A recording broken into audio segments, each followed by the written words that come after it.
Alhamdulillahilladzi arsala rasulahu bil huda wa dinil haq liyudhhiru 'ala ad-dini kullihi wa kafa billahi shahida. Wa asyhadu an la ilaha illallah wahdahu la syarikalah wa asyhadu anna Muhammadan 'abduhu wa rasuluh. Allahumma shalli 'ala nabiyyina Muhammad wa 'ala alihi wa man tabi'ahum bi ihsan ila yaumiddin. Qala Allah Ta'ala fi Kitabil Karim, ya ayyuhalladzina amanu taqullaha haqqa tuqatih wa la tamutunna illa wa antum muslimun. Wa qala ta'ala, ya ayyuhan nasu ubudu rabbakumul ladzi khalaqakum min nafsin wahidah wa khalaqa minha zawjaha wa batha minhuma rijalan katsiran wa nisaa'a wattaqullaha alladzi tasaaluna bihi wal arham innallaha kana 'alaikum raqiba. Wa qala ta'ala, ya ayyuhalladzina amanu taqullaha wa qulu qawlan sadida yuslih lakum a'malakum wa yaghfir lakum dhunubakum wa may yuti'illaha wa rasulahu faqad faza fawzan 'azima.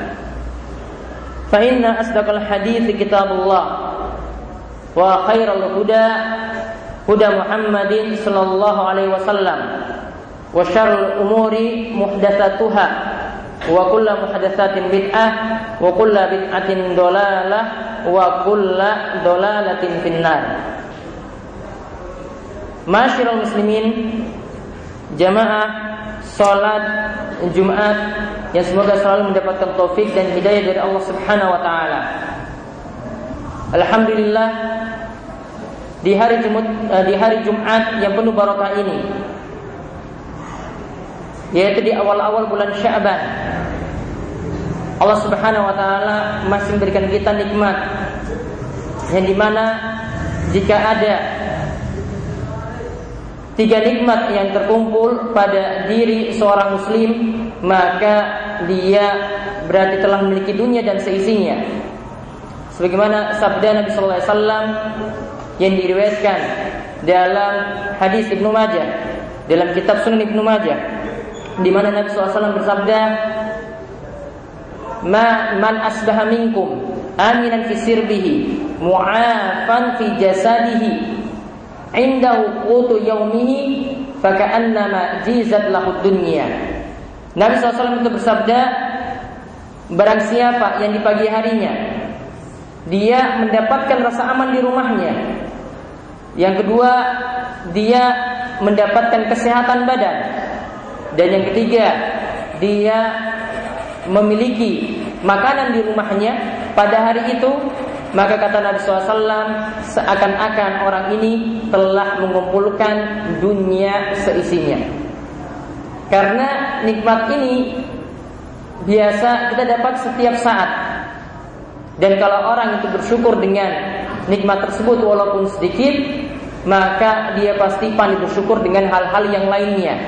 Jika dia pandai bersyukur dengan rasa aman yang dia miliki di pagi harinya di rumahnya, kemudian dengan badan yang sehat, dan juga dengan makanan yang ada di rumahnya pada hari itu, maka pasti juga dia pandai bersyukur kepada nikmat-nikmat Allah Subhanahu wa ta'ala yang lainnya. Maka kita bersyukur kepada Allah Subhanahu wa ta'ala, kita masih diberikan nikmat-nikmat tadi. Semoga kita termasuk di antara hamba Allah Subhanahu wa ta'ala yang senantiasa bersyukur kepadanya. Kemudian salawat dan salam semoga tercurahkan kepada junjungan kita Nabi besar Nabi Agung Muhammad sallallahu alaihi wasallam. Begitu juga dengan para sahabat, yang dimana para sahabat ini adalah yang menjadi murid-murid Nabi sallallahu alaihi wasallam dan menjadi pewaris ilmu Nabi kita Muhammad sallallahu alaihi wasallam. Semoga salawat dan salam tercurahkan kepada mereka semuanya. Masyiral muslimin, para jamaah salat Jumat yang semoga selalu mendapatkan taufik dari Allah Subhanahu wa taala. Ada hadis, yang hadis ini disebutkan dalam kitab Bukhari dan Muslim, dan juga disebutkan oleh Imam Bukhari dalam kitabnya Adabul Mufrad, yaitu Imam Bukhari menjelaskan tentang masalah doa orang tua kepada anaknya. Doa orang tua kepada anaknya.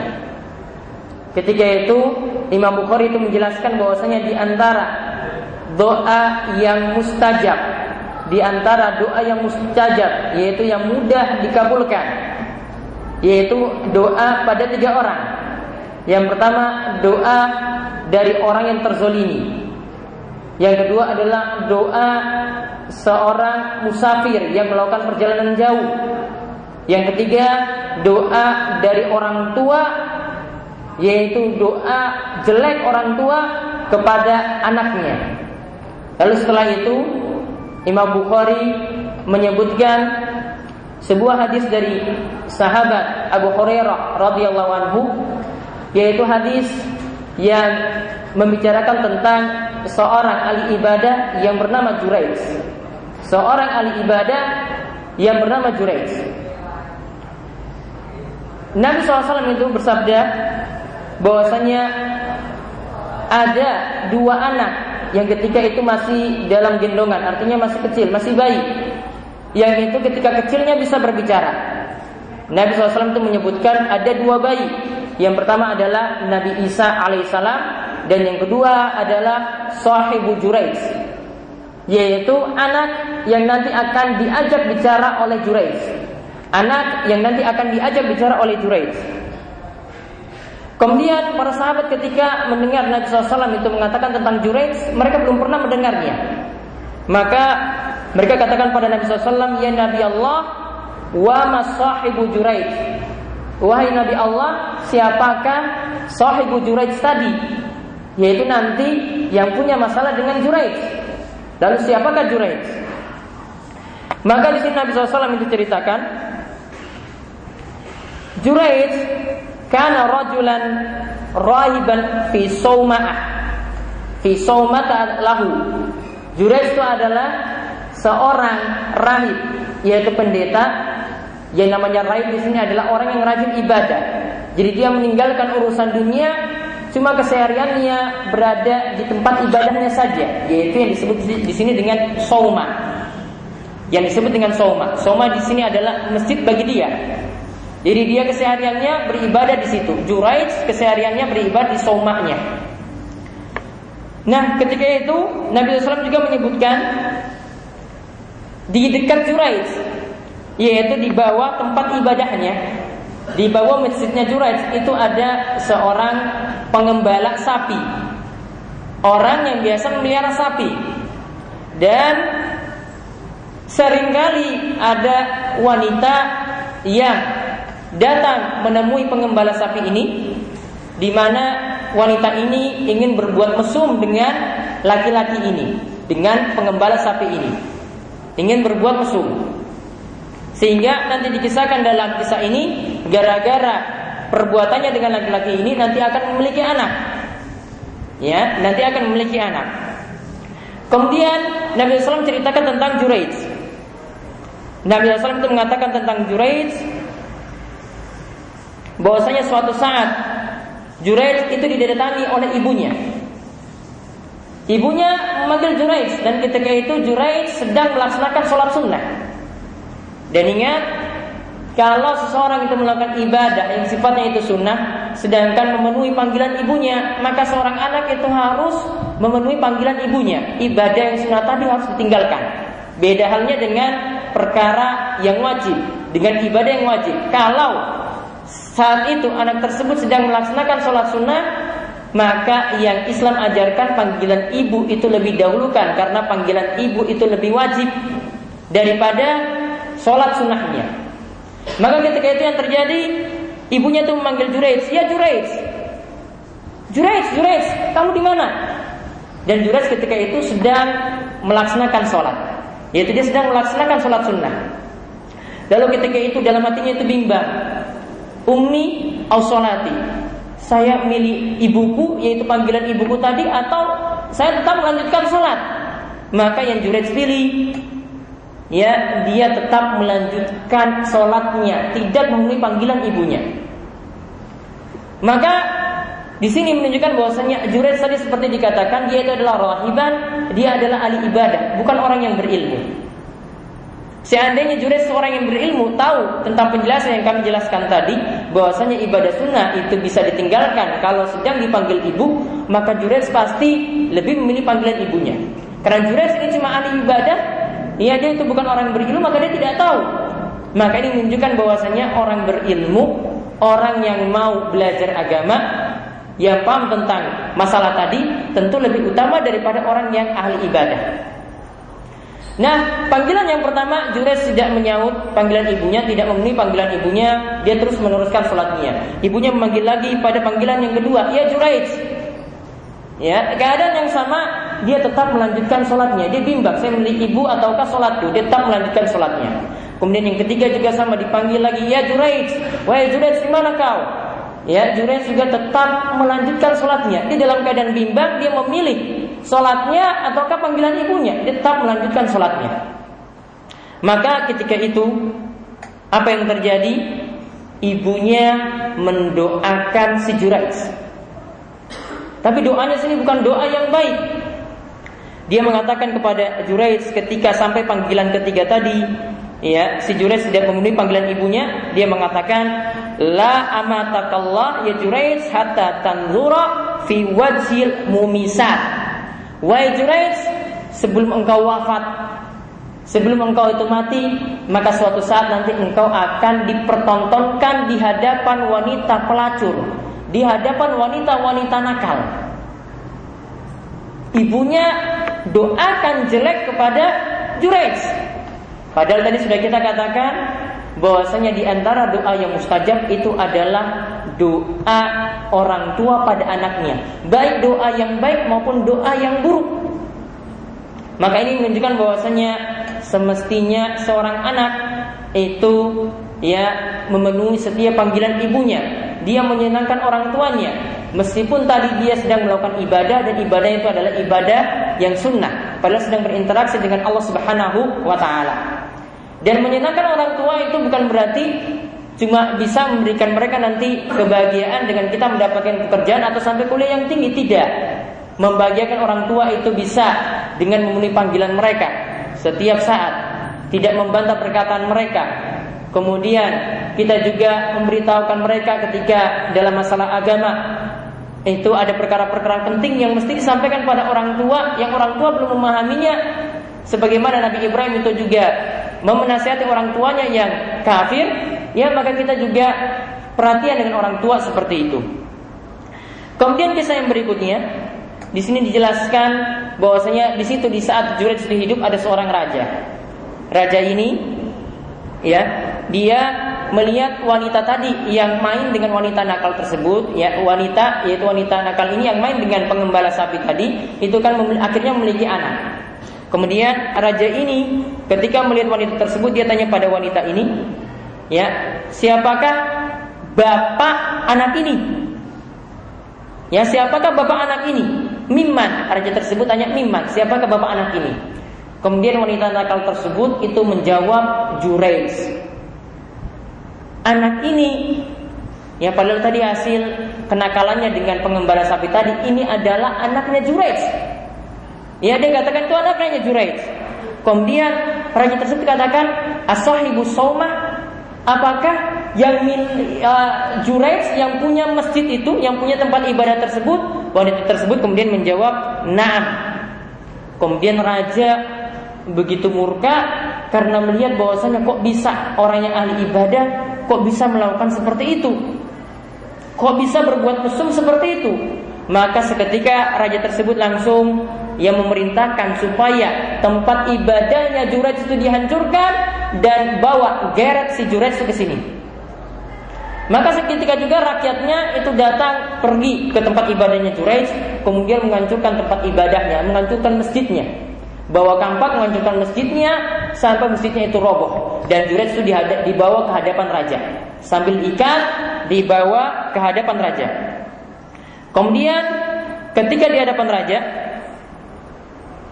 sebelum dia bertemu dengan raja, ternyata rakyat ketika itu banyak yang menonton dia. Ketika tempat ibadahnya itu hancur, banyak yang menonton dia, dan di antara yang menonton adalah wanita-wanita pelacur. Dan ketika itu si Juraij ketika mau menemui raja, dia dipertontonkan di hadapan wanita pelacur. Dia dipertontonkan di hadapan wanita pelacur. Jadi dia lewat di hadapan wanita pelacur, dan ketika itu dia senyum. Senyumnya di sini bukan berarti dia karena melihat wanita pelacur tadi, bukan. Dia ingat doa ibunya tadi. Senyumannya di sini karena dia dengar doa ibunya. Ya, sehingga dia senyum. Ini tanda bahwasanya dia tahu bahwasanya doa ibunya itu terkabul. Karena dia ketika itu dipertontonkan di hadapan wanita pelacur. Kemudian ketika sampai di hadapan raja,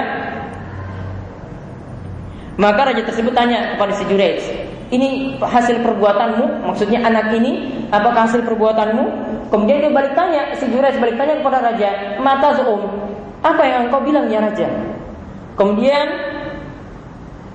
raja itu mengatakan bahwasanya wanita ini mengatakan bahwasanya ini adalah hasil hubungan denganmu ya Juraij. Kemudian Juraij tanya kepada wanita tersebut, betul kamu mengatakan seperti itu? Wanita tadi bilang, iya betul. Kemudian akhirnya Juraij katakan, mana hasil anak-anak hasil hubungan tersebut? Mana anaknya? Kemudian disebutkan bahwasanya anaknya ada di pangkuan ibunya.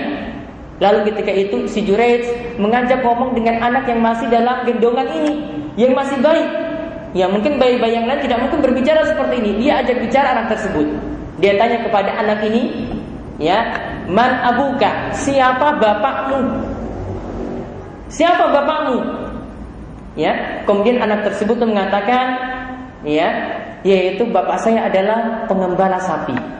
Dia berbicara jujur dengan kehendak Allah Subhanahu wa taala, dengan izin dari Allah Subhanahu wa taala, ya dia katakan bahwasanya pengembala sapi. Ya, jadi bukan si Juraij tadi. Maka wanita tadi itu berbohong. Padahal tadi masjidnya Juraij sudah hancur, dan ketika itu dia dibawa ke hadapan raja. Maka apa yang terjadi? Raja itu merasa bersalah. Kemudian raja itu kemudian menanyakan kepada si Juraij, Juraij, maaf tadi masjidmu tadi sudah hancur. Ya, maaf tadi masjidmu itu sudah hancur. Sekarang bagaimana? Apakah kamu ingin kami bangun masjidnya itu dengan emas? Kemudian si Juraij bilang tidak. Ini bukti zuhudnya Juraij. Seorang muslim itu harus punya sifat seperti ini. Ya, itu punya sifat zuhud. Pengen hidup yang sederhana. Dibangunkan dengan emas masjidnya tidak mau. Ditanyakan lagi sama rajanya, kalau begitu bagaimana masjidmu tadi kita bangun dengan perak? Mau enggak? Dia jawabkan juga, la, tidak mau. Terus bagaimana? Raja tersebut tanya, terus bagaimana yang kamu mau? Kemudian si Juraij bilang, bangun saja seperti sedia kala. Bangun saja seperti dulu. Dia tidak minta tadi dengan emas, dia tidak minta dengan perak. Kemudian raja tersebut terakhir bertanya kepada si Juraij, terus kenapa tadi kamu senyum dilewatkan, dipertontonkan di hadapan wanita pelacur? Kemudian si Juraij itu mengatakan, ya amron araftuhu, yaitu karena ada satu hal yang sebenarnya aku sudah tahu. Adraktani da'wata ummi summa akhbarahum. Aku tahu, ya ternyata doa ibuku itu terkabul. Tadi aku dipertontonkan di hadapan wanita pelacur itu karena doa ibuku, yang ketika aku itu sholat, ya doaku itu aku didoakan jelek oleh ibuku karena aku tidak memenuhi panggilannya. Maka di sini menunjukkan kisah Juraij, di sini menunjukkan pelajaran penting sekali bagaimanakah ya sikap yang sebenarnya seorang anak kepada orang tuanya. Ya, ketika orang tua itu masih di hadapan kita, maka itu adalah di antara jalan bagi kita untuk berbuat baik yang dapat menyampaikan kita, yang membuat kita dimudahkan untuk masuki surga Allah Subhanahu wa taala. Maka selama orang tua kita itu masih ada, selama kita juga masih diberikan kekuatan, maka banyak-banyaklah berbakti kepada orang tua kita. Aqulu qouli hadza wastaghfirullah li wa lisairil muslimin innahu huwas samiul alim.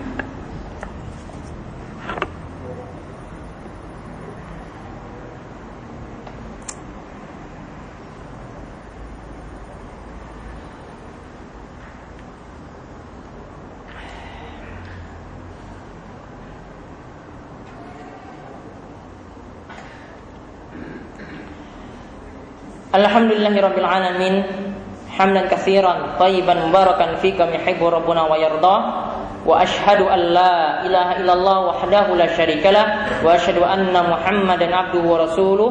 Allahumma shalli ala nabiyyina Muhammad wa ala alihi wa man tabi'ahum bi ihsanin ila yaumiddin. Para jamaah salat Jumat yang semoga selalu dirahmati oleh Allah Subhanahu wa taala, dari kisah Juraij tadi, ya, maka tepatlah apa yang dikatakan oleh Imam Bukhari tadi, bahwasanya beliau membawakan hadis Juraij di sini dalam bab doa orang tua kepada anaknya. Jadi ini menunjukkan bahwasanya doa orang tua pada anaknya itu adalah doa yang mustajab. Kemudian faedah yang lainnya bisa kita ambil bahwasanya orang tua ini tidak mesti mendoakan jelek kepada anaknya seperti yang dilakukan oleh Ibu Juraij tadi. Dan tadi perlu diketahui bahwasanya Ibu Juraij ini doanya tidak berlebihan. Dia tidak katakan pada Juraij semoga kamu mati atau semoga kamu ketabrak mobil. Tidak. Dia cuma katakan pada Juraij semoga kamu nanti sebelum mati itu masih sempat melihat, ya, atau dipertontonkan di hadapan wanita pelacur. Itu saja. Artinya orang tua juga jangan berdoa berlebihan kepada anaknya. Perlu hati-hati menjaga doanya. Perlu dipilih, bahkan yang lebih bagus adalah orang tua memilih doa-doa yang baik pada anaknya. Kemudian faedah yang berharga lagi tadi, hadis Juraij tadi menunjukkan bahwasanya hendaklah anak punya bakti besar kepada orang tuanya. Ya, baktinya kepada orang tuanya bukan hanya menyenangkan orang tua dalam hal dunia saja, tetapi hendaklah mereka juga bisa menyenangkan orang tuanya dalam urusan akhirat, yaitu menjadi anak-anak yang soleh. Karena kita ketahui bersama bahwasanya di antara amalan yang tidak terputus yaitu amalan dari doa anak soleh kepada orang tuanya.